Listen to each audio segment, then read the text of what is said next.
Françoise Lemarchand, bonjour. Bonjour. Merci d'être sur le plateau de TV 78. Aline Legrand, bonjour. Merci aussi d'être avec nous pour ce VIP qui vous est consacré à toutes les deux.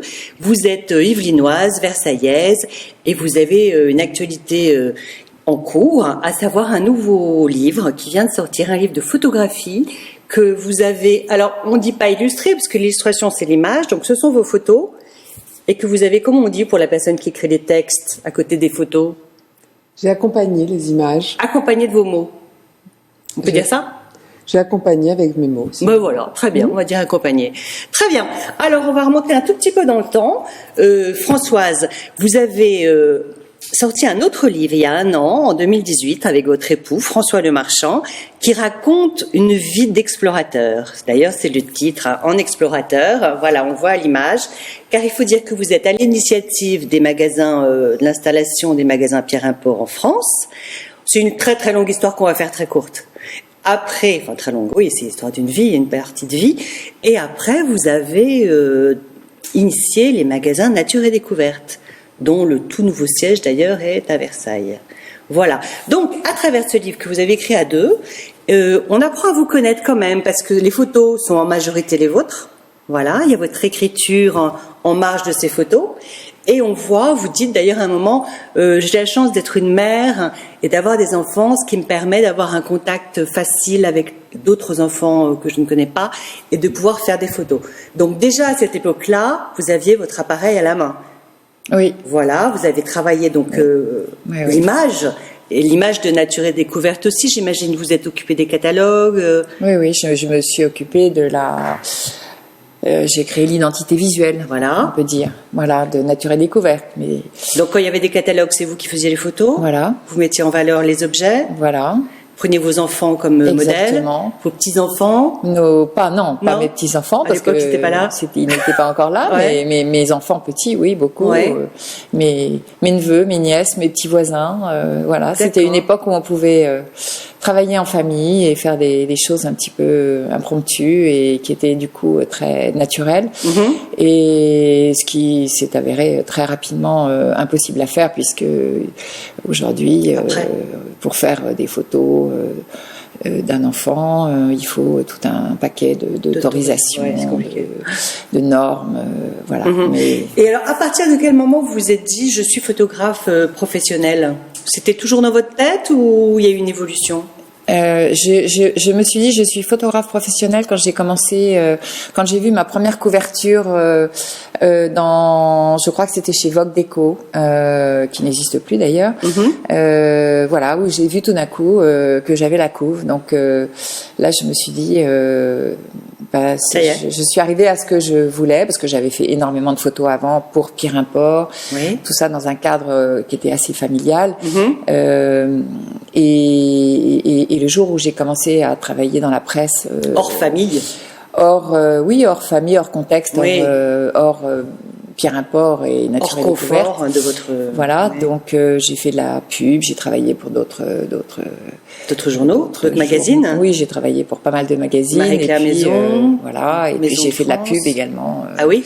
À la grande époque de la pub, où on avait des budgets qui nous permettaient de faire des photos qui étaient des beaux catalogues D'accord. Et de partir loin voilà. Et vous avez aussi initié une revue qui s'appelle Canopée. Oui, j'ai démarré une revue donc Canopée. à l'intérieur de Nature et Découverte. Oui, absolument, dans le cadre de Nature et Découverte, parce que j'avais fait beaucoup de catalogues où on vendait beaucoup d'objets et j'avais envie de faire passer d'autres messages qu'un message marchand, si je puis dire. Mm-hmm. Et avec des objets, j'avais envie d'immatériel, en faisant parler des auteurs, que vous appelez des passeurs. Des passeurs, des photographes, des écrivains, des sociologues. Voilà, c'était une revue dont la baseline était pour une écologie de la terre, du corps et de l'esprit. Voilà, qui était pour moi l'écologie holistique et qui englobait tout un univers qui n'était absolument pas seulement un univers mercantile, mais bien au-delà. Il y avait le spirituel, il y avait plein d'autres choses. Oui, puis il y avait la fondation Nature et Découverte. En plus, votre fondation. Très rapidement aussi. Donc, très bien. Voilà. Alors, on va revenir juste, Canopée, votre revue. Oui. C'est là, je crois, que vous avez rencontré Aline Legrand. Alors, je connaissais Aline. Oui. Je connaissais Aline parce qu'elle est mon amie. Et je connaissais son écriture et j'aimais beaucoup son écriture. Et j'avais très envie un jour de faire un sujet sur l'art dans les chapelles, puisqu'Aline est très, très impliquée dans l'art contemporain. Vous êtes historienne d'art. Absolument. Donc, voilà. Je lui ai demandé de faire le texte pour ce sujet de l'art dans les chapelles. Voilà. Dans Canopée. Dans Canopée, une dizaine ou une douzaine de pages, très merveilleusement écrites par Aline. D'accord.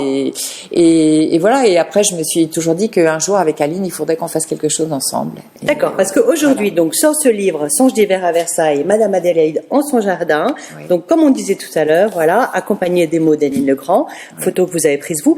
Donc, comment vous vous êtes organisées toutes les deux? C'est vous qui... Dites-moi, vous avez eu envie d'aller découvrir le parc sous la neige? Parce que ça se trouve... Non, j'ai pas eu envie d'aller découvrir le parc sur la neige. Ça fait 40 ans que j'habite Versailles et ça fait 40 ans que je sillonne le parc à toutes les saisons. Tout le temps. Voilà, parce que le parc pour moi est un bienfait. Je trouve tout dans le parc. Je trouve de l'esthétique, je trouve du silence, je trouve de la méditation, je trouve de la beauté, je trouve de la mystique. Et j'ai des milliers de photos du parc à toutes les saisons. D'accord. Et je suis retombée récemment sur une série que j'avais faite il y a très longtemps, que j'avais faite avec un film qui s'appelle Le Polapan, qui est un polaroid, qui donnait cet effet un petit peu avec du grain, en noir et blanc surtout, mais aussi en couleur. Et je me suis dit, tiens, un jour, ça serait bien que je fasse quelque chose avec cette série qui est un petit peu particulière. Je développais moi-même le film. C'était très artisanal et j'adore l'artisanat. Et je me suis dit, je vais reprendre ces photos pour essayer d'en faire quelque chose. D'accord. J'ai pensé à Aline tout de suite et je me suis dit, Aline qui a elle-même sillonné le parc en long, en large et en travers à toutes les saisons, qui a écrit beaucoup déjà aussi, on va faire quelque chose ensemble. Alors du coup, est-ce que vous avez choisi les photos ensemble ou pas? Et après, comment vous êtes organisés? Parce que il y a un sous-titre tout de même, Madame Adélaïde dans son jardin. Alors, elle n'est pas très connue cette Madame Adélaïde. Alors vous, l'historienne, c'est vous qui avez eu l'idée? Racontez-moi. Elle s'est imposée à moi, je pense. Oui. Que... On peut dire qui c'est déjà? Alors, Madame Adélaïde est la 4e fille de Louis XV. D'accord. Et finalement, je me suis dit que ce parc a été fortement marqué par l'histoire d'une famille. C'était pas donc n'importe quel parc, même si je partage avec Françoise cet émerveillement et ces moments tellement intimes dans ce parc que je me réapproprie aussi à ma façon. Mais je me suis vraiment aussi identifiée à cette princesse qui a vécu quasiment toute son existence à Versailles. Mm-hmm. Et je me suis dit que ce parc était peut-être son espace de liberté et son espace où elle pouvait rêver. Et je l'ai imaginé revenir comme dans un rêve dans ce parc qui a été le parc de son enfant jusqu'à son départ en exil en 1791. Pour échapper voilà, à la guillotine. Effectivement. Et alors, elle, plus qu'une autre, parce qu'elle était plutôt rebelle, elle a refusé d'aller au couvent, elle a refusé de se marier. Est-ce qu'elle a eu un chagrin d'amour? Alors, ou c'est vous qui l'avez inventé? J'ai rien inventé. Elle a eu effectivement une toquade amoureuse, en tout cas, comme elle était très impulsive et ardente de tempérament. Elle est tombée amoureuse d'un garde du corps de son père. Et elle lui a envoyé de façon anonyme une tabatière. Mm-hmm. Et elle était assez maladroite, il faut le dire, parce que cette tabatière avait été offerte par le roi à sa fille, parce que lui-même tournait le bois, Louis XV, on ne le sait pas toujours. Et évidemment, donc ce jeune officier s'est retrouvé avec cette tabatière d'une femme inconnue. Il en a référé à son supérieur, qui en a référé au roi, et évidemment, l'affaire a été connue et sous contrôle très rapidement, puisque le jeune a été renvoyé dans sa province, mais avec une bonne pension, donc il s'en est pas si mal sorti. Donc voilà, les amours de Madame Adélaïde, c'est tout ce que j'en sais. Court, oui. Elle n'a pas eu une vie amoureuse dont on a beaucoup parlé, et je pense que si elle avait vraiment eu une vie amoureuse, on en aurait parlé, parce qu'à cette époque-là, vous aviez des observateurs dans tous les recoins de la cour, et que tout se savait. D'accord. Alors, est-ce que vous auriez envie de nous lire peut-être un petit texte? Si vous me dites non, je suis bien embêtée. Je vous le passe. Alors, je ne sais pas si c'est une photo, je la montre. Je ne sais pas si c'est une photo qu'on a eue à l'écran, mais c'est pas grave. Quel format ont les photos exposées? Parce qu'il faut qu'on dise après. Oui, on parle de l'expo après. Oups, ma fiche. Il y a des très grands formats qui sont la plupart en noir et blanc. Et il y a des formats plus petits qui sont en... Alors quand je dis très grand format, c'est 95 par 135. D'accord. À peu près. Et puis des formats plus petits, dans certaines photos en couleur aussi. Qui sont prises aussi sous la neige. Oui, c'est tout le thème, c'est ce thème-là, qui est le parc sous la neige. Ok. Et voilà, donc c'est une expo. Que ce serait une très belle expo. Donc, on parle pas que du livre, on parle d'une expo à venir, donc qui démarre le 15 décembre, qui va durer jusqu'au 19 janvier, qui sera à Versailles dans la galerie Anagama, qui est autour des Carrés du Marché, du quartier des Antiquaires. Alors c'est le marché, c'est à côté du marché, voilà. Effectivement dans le quartier des Antiquaires, et c'est une très jolie galerie avec deux femmes qui tiennent cette galerie, qui sont encore des femmes, donc avec une sensibilité. C'est une histoire de femmes, hein, nous deux, Adélaïde, notre éditrice, ces deux femmes, et très belle exposition. Voilà. Écoutez, on va finir sur les mots d'Aline Legrand. Si vous voulez bien nous lire un petit texte. S'incliner.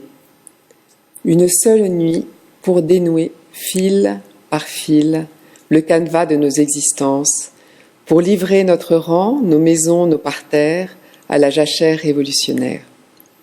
Bon, ça s'est bien terminé pour elle. Oui.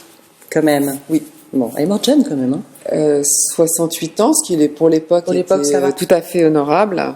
Bon. Et en exil à Trieste. D'accord. Écoutez, Françoise Lemarchand, Aline Legrand, un grand merci d'être venue nous parler de toutes ces belles choses. Donc, pour ceux qui veulent en apprendre plus, ce livre est extrêmement riche sur une aventure de couple entrepreneur, voilà. Et pour ceux qui aiment les magnifiques photos, le côté un petit peu la poésie d'Aline, et puis le côté apaisant, un peu feutré de la neige, et ces photos qui sont à la fois très graphiques et magnifiques, voilà. Merci. À très vite. Merci. Merci. Au revoir. Au revoir.